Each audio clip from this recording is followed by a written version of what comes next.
Next we have here is the underground movement.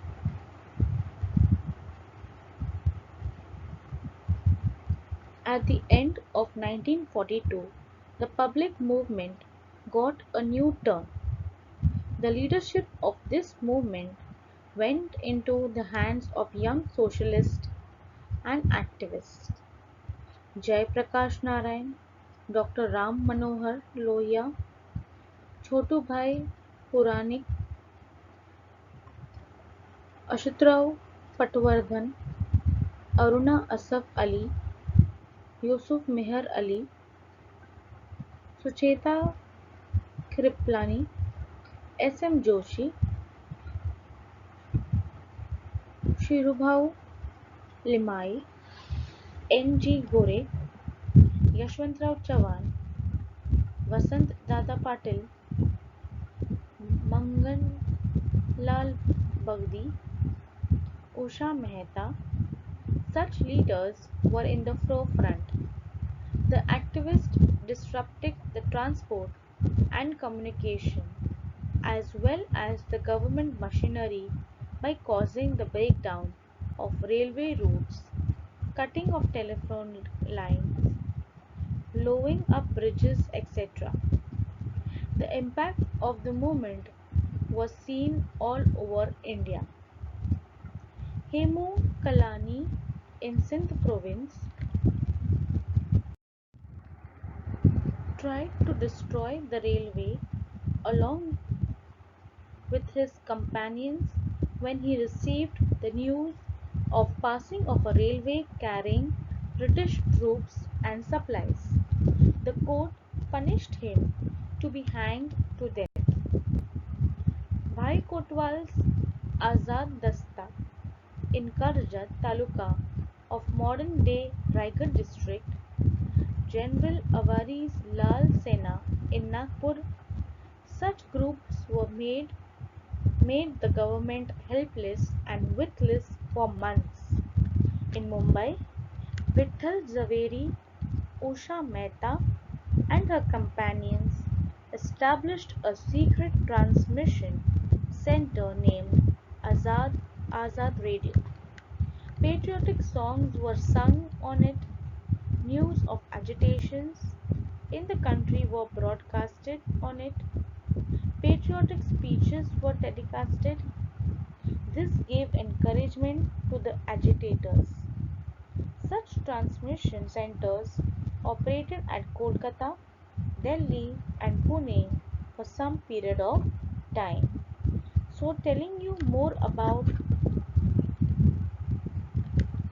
Jai Prakash Narayan was born in October 1902 and passed away on 8th October 1979.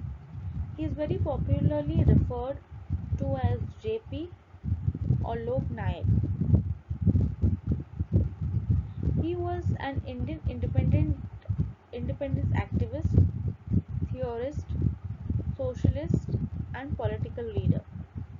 He was also known as the hero of the Quit India movement, and he is remembered for leading the mid 1970s oppositions against Prime Minister Indira Gandhi, for whose overthrow he had called for a total revolution.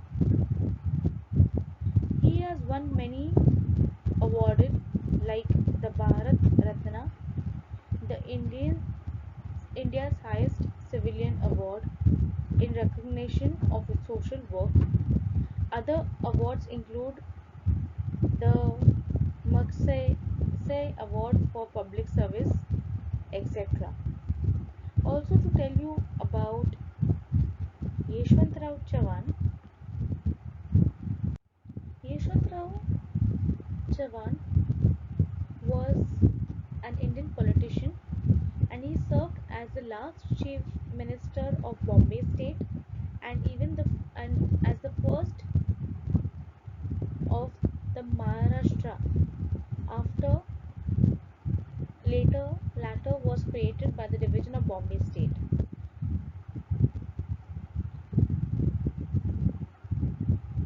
He was a strong Congress leader, cooperative leader, social activist and writer.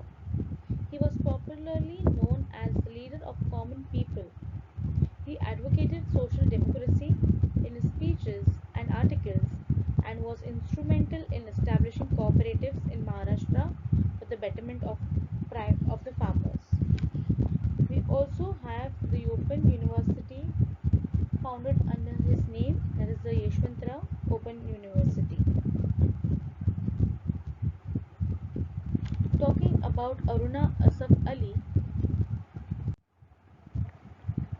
Asaf Ali was an Indian educator, political activist, and publisher. She was an active participant in the Indian independence movement, and she is widely remembered for hoisting the Indian national flag at the Gwalior Tank Maidan, Bombay during the Quit India movement in 1942. Also,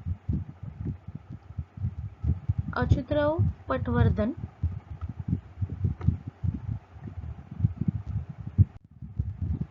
was also an Indian independent activist and political leader and founder of the Socialist Party of India. He was also a philosopher who believed that fundamental change in society begins with man himself. Okay,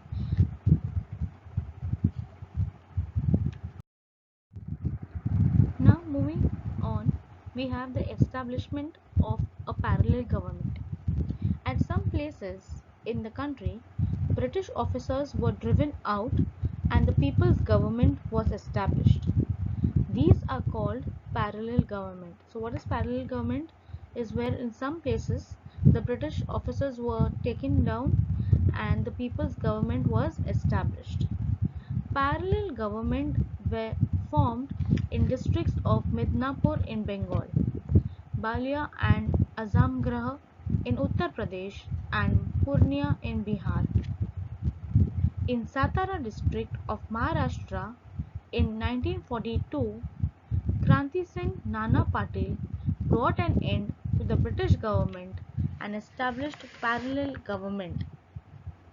At Kundal, under the leadership of Krantiagrani G.D. alias Bapu Lad, Tufan Sena was established.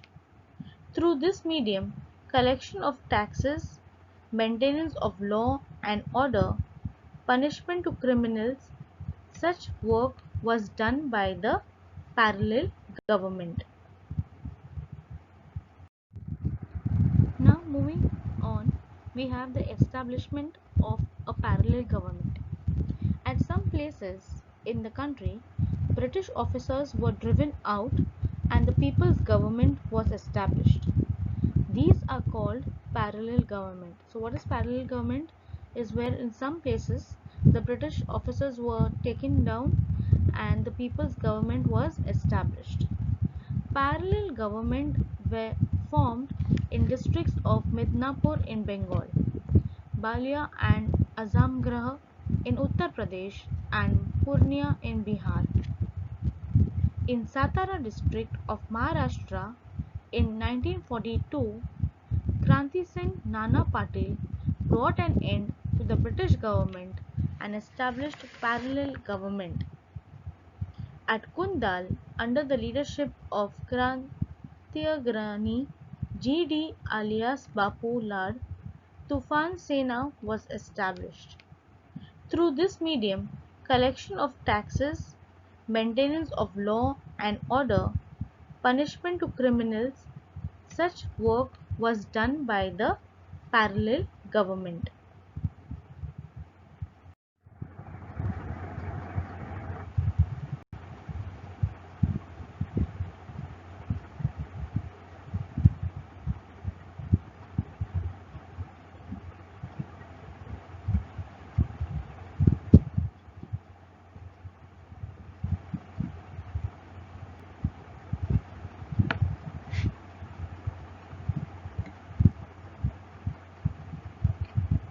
People started accepting the verdict passed by People's Court appointed by the parallel government. Opposition to money lenders, prohibition on liquor, spread of literacy, oppositions to caste distinctions, many such constructive work was done by this government. Due to it, the parallel government became a source of inspiration for the public. And talking about Kranti Singh Nana Patil, was popularly known as Kranti Singh, was an Indian independence activist and member of parliament for the Communist Party of India, representing Beed district of Marathwada region. He was a source of inspiration for the people. Okay. Earlier, he had been the founder of the revolutionary Prati Sarkar formed in Yedamachandra Sangli district of West Maharashtra. Kranti Singh Nana Patil established a parallel government in the districts of Satara and he died on 6 December 1976. Moving towards the importance of the Quit India movement, in 1942, movement took up the form of a nationwide agitation. To fulfill the objectives of gaining independence, lakhs of Indians made unlimited sacrifices. Many sacrificed their lives. The number of people participating in the struggle was so huge that even all the prisons in the whole of the country were not enough to contain them. The patriotic songs composed by Sani Guruji, Rashtra Sant Tudjoduji Maharaj, and others increased the enthusiasm of the agitators. This nationwide movement is also called August Kranti. Okay, and here telling you about Rashtra Sant Tukdoji Maharaj. He was a spiritual saint from Maharashtra. He was born in 1909 in a poor family in the village of Yavli in Amravati district of Maharashtra. Tugdoji Maharaj was involved in social reforms in the rural regions of Maharashtra, including the construction of roads. He wrote Gram Gita, which describes means for village development. Many of the development programs started by him have contributed to work efficiently after his death. He was one even claimed as a very popular leader by the British officers. Okay, so have you understood the lesson till here? Now we shall continue ahead. The Indian National Army or the Azad Hind Sena. Netaji Subhash Chandra Bose took phenomenal means remarkable efforts for gaining independence of India. On the eastern borders of India, thousands of Indians stood in readiness to fight against the British. All these soldiers belonged to Azad Hind Sena. Netaji Subhash Chandra Bose was their leader. Subhash Chandra Bose was an important leader of Indian National Congress. He graced the position of President of Congress twice. As per his opinion, while England was engaged in Second World War, the Indians should take advantage of it and make the movement more intense. If necessary, India should seek the help of enemies of England, but there arose difference of opinions between him and other senior leaders of Congress. As a result, Subhash Chandra Bose resigned from the position of president. To place his views in front of the people, he founded a party known as Forward Bloc. Okay, so here we have the importance given about Netaji Subhash Chandra Bose, who thought that to fight against the British, we could also take the help of their enemies. But there were differences in the opinion between him and the other senior leaders of the Congress, and as a result, Subhash Chandra Bose resigned from the position of president. And to place his views in front of the people, he founded a party known as Forward Bloc. Through his speeches, Netaji appealed to the Indians to revolt against the British rule. Due to it, the government imprisoned him. Okay, the government put Netaji Subhash Chandra Bose into jail because he appealed to the Indians to revolt against the British rule. Subhash Chandra Bose went on fast unto death in the prison, due to which the British government interned him in his residence. From there he escaped in disguise. In April 1941, he reached Germany. There he founded the Free India Center. From the Berlin Radio Center in Germany, he appealed to the Indian people to join in an armed struggle. During this period, Rash Bihari Bose invited Subhash Chandra Bose to Japan. Now we also look at the formation of the Indian National Army. Rash Bihari Bose was staying in Japan since 1915. He had organized the Indian patriots living in countries of Southeast Asia and established the organization named as Indian Independence League. In the early part of 1942, Japan conquered the territories in Southeast Asia which were controlled by the British. Thousands of Indian soldiers and officers in British Army there fell into the hands of Japan. Therefore, Ras Bihari Bose, with the help of Captain Mohan Singh, formed a battalion of these Indian prisoners of war. Okay, so because of these leaders, a battalion of Indian prisoners of war was formed, and this Indian prisoners of war battalion was named as Indian National Army, or known as Azad Hind Sena. Later, Netaji Subhash Chandra Bose led the Indian National Army. Okay, so later Netaji Subhash Chandra Bose led the Indian National Army that was formed out of the battalions of the Indian prisoners of war.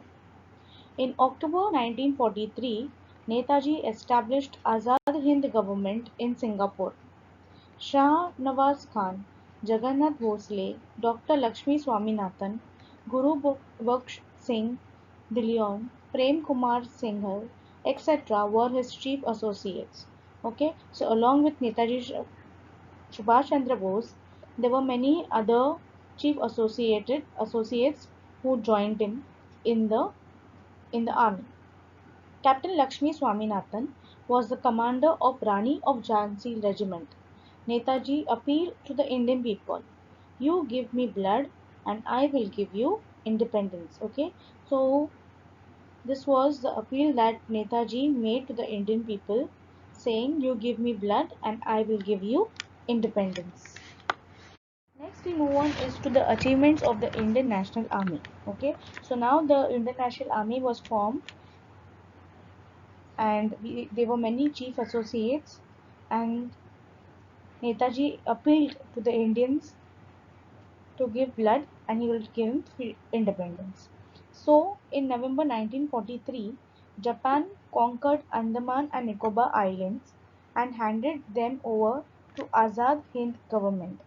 Okay, so what happened in November 1943?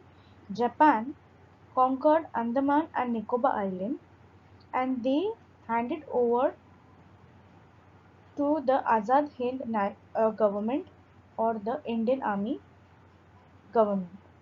Netaji renamed them as Shahid and Swarajya, respectively. That is, Andaman was renamed as Shahid and Nicobar was renamed as Swarajya. In 1944, Indian National Army captured the Arakan province in Myanmar. Posts on the eastern borders of Assam were captured. In the same period, the campaign of Imphal remained incomplete because Japan stopped helping the Indian National Army. So once as Japan handed the Andaman and Nicobar Islands to the Azad Hind government, Netaji renamed them as Shahid and Swarajya. And in 1944, the Indian National Army captured the province of Arakan in Myanmar, and the post of eastern border of Assam was also captured. At the same time, they also campaigned for Imphal, but this remained incomplete as Japan stopped helping the Indian National Army. So even when Japan stopped helping the Indian Army, and even in adverse circumstances, the soldiers of Indian National Army were dedicatedly fighting. Okay, they never gave up. But in the same period, Japan also accepted defeat, and on 18th August 1945, Subhash Chandra Bose died in a plane accident. Okay, the Japan accepted defeat, and what happened? A sad thing, accident happened. That was Subhash Chandra Bose died in a plane, and on this background, the soldiers of Indian National Army had to lay down their arms. Thus ended the thrilling phase of the Indian National Army. And because of the death of Subhash Chandra Bose in a plane accident, the soldiers of the Indian Army were very sad and they laid down their arms, and thus ended the thrilling phase of the Indian National Army. Later, the British government charged the officers of Indian National Army with treason. Pandit Jawaharlal Nehru, Mulabhai Desai, Tej Bahadur Sapre, these expert lawyers defended them. Okay, so even when the officers were charged of the Indian National Army without any reason, Pandit Jawaharlal Nehru, Mulabhai Desai, Tej Bahadur Sapre, these were the expert lawyers at that time. They defended them. But the military tribunal held the officers guilty and they were sentenced to life imprisonment. Therefore, there was severe unrest against the British government in the minds of the Indian people. Finally, the British government had to suspend the punishments given by the military tribunal. Okay, so the tribunal had held the officers guilty and they were sentenced to life imprisonment. Even though these expert lawyers fought for them, they couldn't win over them as they were found guilty and they were sentenced to life imprisonment. Now, what happened after they were prisoned was there was severe unrest against the British government in the minds of the Indian people, and finally, because given by the military tribunal. So now we move on to the revolts of Indian Navy and Air Force. The Navy and Air Force soldiers, with the inspiration from the Indian National Army, caused discontent against the British government. It burst out on the British warship Talwar in Mumbai on 18th February 1946. The soldiers unfurled the tricolour flag on the British warship. They raised slogans against the British government. The British government sent army to open fire on the naval soldiers. The rebels also made counterattack with firing. The workers and common people extended their support to the naval soldiers. Finally, with the mediation of Sardar Vallabhbhai Patel, the naval soldiers laid down their arms. So, sir, here we see the contribution of the Indian Navy and Air Force, where after they getting inspired from the National Army, Indian National Army, that caused discontent against the British government, the soldiers unfurled the tricolour flag on the British warship Okay, that is Talwar on Mumbai on 18 February 1946, and they also raised slogans against the British government. Similarly, the British government also sent an army to open fire on the naval soldiers. The rebel also made counter-attack. Okay, the British army also made counter-attack, and the workers and common people of India also extended their support towards the naval soldiers. But finally, with the meditation of Sardar Vallabhbhai Patel, the naval soldiers laid down their arms. Is it clear? Now, to support the uprising of naval soldiers, the Air Force officers from Delhi, Lahore, Karachi, Ambala, Meerut, etc. went on strike. These revolts were a clear indication that the sentiments of discontent against the rulers had reached a climax. In this way, the period between 1942 to 1946 shook the foundation of British power in India. Through the Quit India movement, the severe discontent of Indian people against the British was expressed. Army, Navy, and Air Force was the backbone of British power. They were also now opposing the British. Due to these incidents, the British rulers realized that they will not be able to empower India for a long period of time. So, thus, students, we see here how the Britishers were now shooken up due to the various movements, the Satyagrahi movements, the Quit India movement, and the backbone of British power, that was the Army, Navy, and Air Force. Now they also began opposing the British government, and due to these various movements, due to the organizations formed by the Indians, due to the satyagrahas that were carried out, the Britishers now began realizing that they will not be able to empower India for a very long period of time. I hope you have understood this lesson. Have a nice day. Thank you.